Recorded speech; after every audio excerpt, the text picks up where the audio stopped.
Hello friends, आप सभी का स्वागत है। इस वीडियो में हम लोग डिस्कशन करने वाले हैं दीवान हाउसिंग की जो केस स्टडी हम लोग करेंगे और हर एक चीज़ हम देखेंगे कि इनके जितने जो फंडामेंटल्स हैं वो स्ट्रॉन्ग हैं या वीक हैं या कैसे हैं। सब कुछ हम डिस्कशन करेंगे, तो वीडियो के एंड तक जो बने रहिएगा। और यदि आप इस चैनल पर नए आए हैं तो सब्सक्राइब कर लीजिएगा और भी इंफॉर्मेटिव वीडियोस पाने के लिए।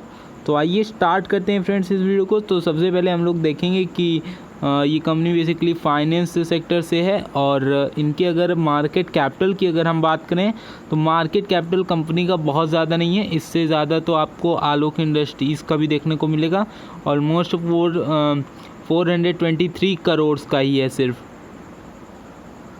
और अगर हम यहाँ पे EPS देखें जो कि अर्निंग पर शेयर होता है, वो इसका 428 मतलब 428 माइनस में है। ये आपको बहुत ही देखने वाली चीज़ है, जो कि ये बहुत ही एक तरीके से आपके लिए बहुत ही बेकार है। EPS इसका बहुत लो है फ्रेंड्स। अगर हम देखें तो प्राइस टू अर्निंग रेशियो 0 ये भी बहुत ही बेकार बात है। अगर आपका प्राइस टू अर्निंग रेशियो नहीं है तो क्या है आखिर। डिविडेंड यील्ड 18.50 की है। ये डिविडेंड काफ़ी अच्छा मुझे दिख रहा है, क्योंकि जनरली इतना ज़्यादा डिविडेंड यील्ड कंपनी देती नहीं है, बट यहाँ पे हमें डिविडेंड यील्ड ठीक ठाक देखने को मिला।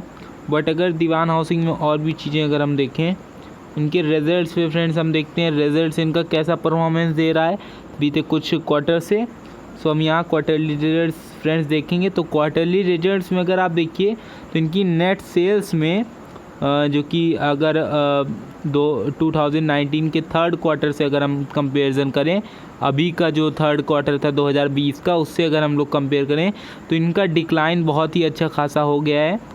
क्योंकि अगर आप देखिए तो 2961 था पहले मीन्स 2019 के क्वार्टर में, और अभी का जो क्वार्टर थर्ड है उससे कंपेयर करें तो बहुत अच्छा खासा डिक्लाइन आया है। बट इसमें थोड़ा सा पैंडमिक का भी इम्पैक्ट है। और अगर पीछे से देखें तो यहाँ पे हमको बढ़ोतरी भी देखने को मिली है, क्योंकि अगर आप 2019 के 12वें महीने में जो इसका क्वार्टरली रिजल्ट आया था, वो अगर आप अभी के इससे कंपेयर करें तो 200 पॉइंट की आपको बढ़ोतरी देखने को मिलेगी।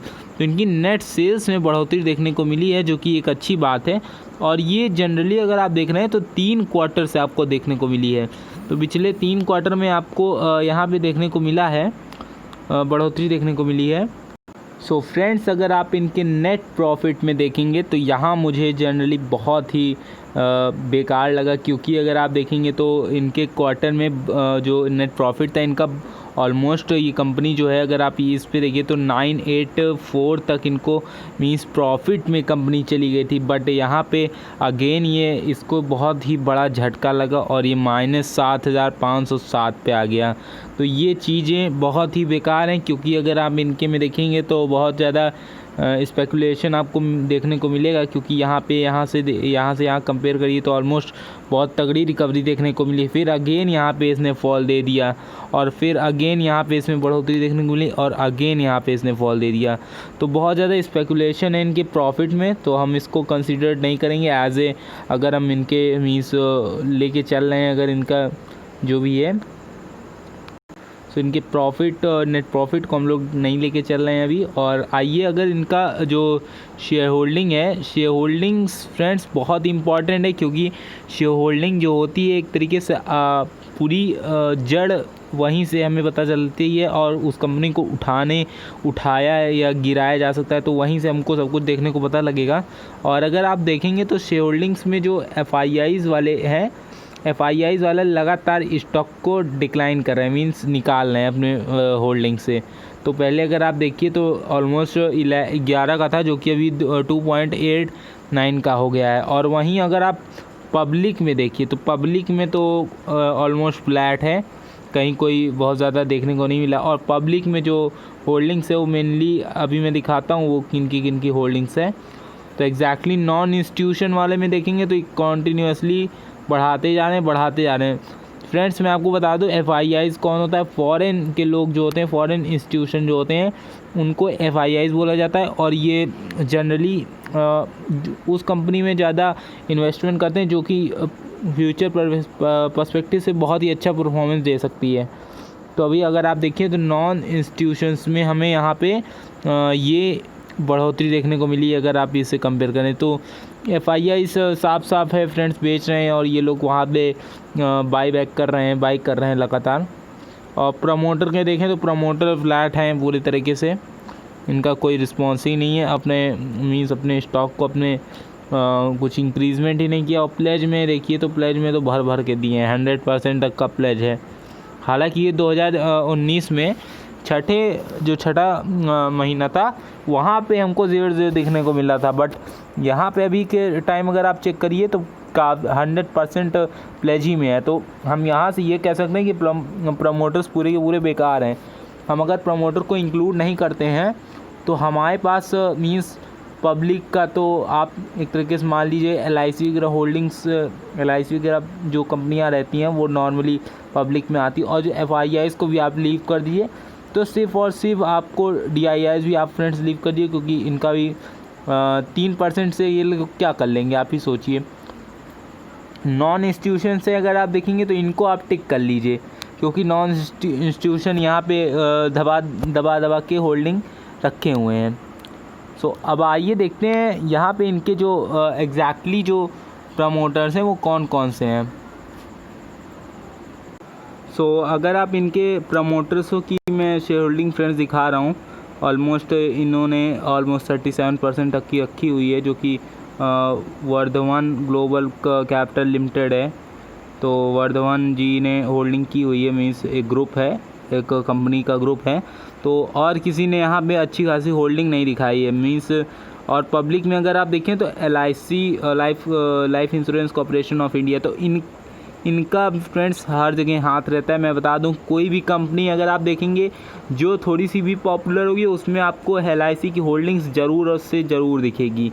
तो आप इस पे मत जाइए कि LIC वाले ने निवेश किया है तो ये आने वाले समय में बहुत अच्छा बूम कर जाएगा। मैं ये नहीं कह रहा कि बूम नहीं कर सकता, बट एक अच्छा बूम जो बोलते हैं कि आलोक इंडस्ट्रीज़ और जो भी स्टॉक अभी बूम किए हैं, क्योंकि जो भी पेनी स्टॉक को अगर बढ़ना चाहिए था तो वो इन दिनों ही बढ़ना चाहिए था। ये जो अभी का आप पीरियड देख रहे हैं ना पैंडेमिक वाला, यही टाइम था इसको बढ़ने का। अब इसके आगे बढ़ने के चांसेस वो उस पर कुछ भी नहीं निर्णय लिया जा सकता, वो मोस्ट प्रोबेबली फ्रेंड्स वो नहीं हो सकता। बट अभी अगर इसमें कोई बूस्ट अगर देखने को मिलता है तो वो एक तरीके से कहा जा सकता है कि आने वाले समय में एक मल्टी बैगर हो सकता है। बट ये ऑलमोस्ट आप इसको चेक किए होंगे तो बहुत ही मीन्स घुसा हुआ है, और ये कभी भी अपने 20 के ऊपर ये सस्टेन ही नहीं किया है। और यहाँ पे जो सेकंड कंपनी है वो है डोइटल इंडियन फंड क्लास 5 शेयर। तो पता नहीं आपको कभी ने नाम में नहीं सुना होगा आपने, और जो कि 1.46 की % है। सो ऑलमोस्ट ये लोग I don't think so friends कि यहाँ पे इनको बहुत ज़्यादा प्रॉफिट होने वाला है, बट नो डाउट उनका पैसा वो जाने। और अगर MF होल्डिंग्स में देखेंगे तो MF होल्डिंग्स में आपको दिखेगा कि यहाँ पे Motilal Oswal Nifty small cap 250 index fund, तो इनको भी फ्रेंड्स अगर आप देखिए तो ये जो है इन्होंने मार्केट वैल्यू अगर आप देखें तो इनकी जो है माइनस की रिटर्न मिला है इनको। इन्होंने भी ऑलमोस्ट 16,000 क्वांटिटी उठाई हुई थी, और अगर 16,000 क्वांटिटी में देखें तो 4.57 का % चेंज दिखा है इनको। और देखिए फ्रेंड्स, आपको एक चीज़ यहाँ पे देखने को मिल रही होगी कि जितनी भी बड़ी बड़ी कंपनियाँ हैं वो यहाँ पे भी रिस्क लेने के लिए तैयार नहीं है, क्योंकि अगर आप देखेंगे तो ICICI प्रूडेंशियल इन्होंने 1600 शेयर उठाए हैं। बहुत, आपको कितना लगता है कि 1600 कितना ऑलमोस्ट होगा? अगर हम कैलकुलेट करें ऑलमोस्ट, अगर आप देखेंगे तो 1600 को अगर हम लोग 15 से मल्टीप्लाई कर दें तो ऑलमोस्ट आपका 24,000-25 हज़ार रुपये आपको बनेगा। मान लेते हैं हम लोग 25,000 इनका लगा है, तो आप यहाँ पे देख रहे हैं कि 25,000 ये लोग ही इन्वेस्टमेंट किए हैं, उससे ज़्यादा यहाँ पे कोई रिस्क नहीं लेना चाहता है। सो आपको भी ये चीज़ें सीखनी पड़ेगी फ्रेंड्स, क्योंकि बहुत लोग क्या कहते हैं, जो भी बिगनर्स होते हैं वो पूरा पैसा अपना जो छोटी छोटी कंपनियां हैं उनमें लगा देते हैं। तो ये आपको नहीं करना है। एग्जैक्टली मैं इसके अपोज़िट हूँ, क्योंकि अगर आप वो ऐसी कंपनियों में लगा देते हैं तो आपको बहुत ही ज़्यादा लॉस हो सकता है। क्योंकि अगर कोई भी कंपनी गिरती है, अगर कोई कंपनी मीन्स कि अगर 1-2 रुपये में आ गई तो उसको बढ़ने के चांसेस उतने ही ज़्यादा आपको टाइम फ्रेम लेके चलना पड़ेगा। अगर ऑलमोस्ट आप सोचिए कि अगर 10 रुपये का स्टॉक है, अगर वो गिर के 2 रुपये आ गया तो उसको जितना भी जैसे 10 रुपये वापस पहुंचने में उसको तकरीबन 10 साल तक भी लग सकता है। तो ये सारी चीज़ें आपको बहुत ही अच्छे से देखनी है। और फंड मैनेजर इनके देखें, अगर हम वहाँ पे देखें। सो फ्रेंड्स, अब हम लोग इसके कंक्लूज़न पे आएंगे कि क्या इसका करना चाहिए एग्जैक्टली। तो अगर मेरा पॉइंट ऑफ व्यू अगर आप देखेंगे तो जो मेरा पॉइंट ऑफ व्यू है फ्रेंड्स, वो है कि आप इसमें अभी कुछ मत करिए जब तक कोई अफवाह या फिर र्यूमर वगैरह नहीं क्रिएट होता है DHFL के सामने। मीन्स इससे मिलता जुलता कोई र्यूमर अगर आता है मार्केट में तो डेफिनेटली वहाँ पे इस पर प्राइस एक्शन देखने को मिलेगा, और वहीं पॉइंट हमारा होगा एंट्री करने का। और वहाँ पे जब भी र्यूमर फैलता है फ्रेंड्स, तब वहाँ पे हमें बाई करना चाहिए और न्यूज़ के ऊपर सेल कर देना चाहिए।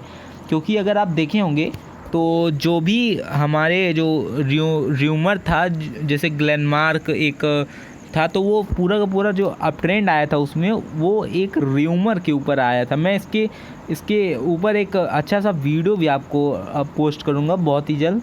सो वो जो र्यूमर आया था, जैसे ही न्यूज़ आई कि उसने ये दवा नहीं बनाई, उसने एज ए ड्रग बनाया है, तो तुरंत उसका स्टॉक में भूचाल देखने को आपको मिल गया होगा।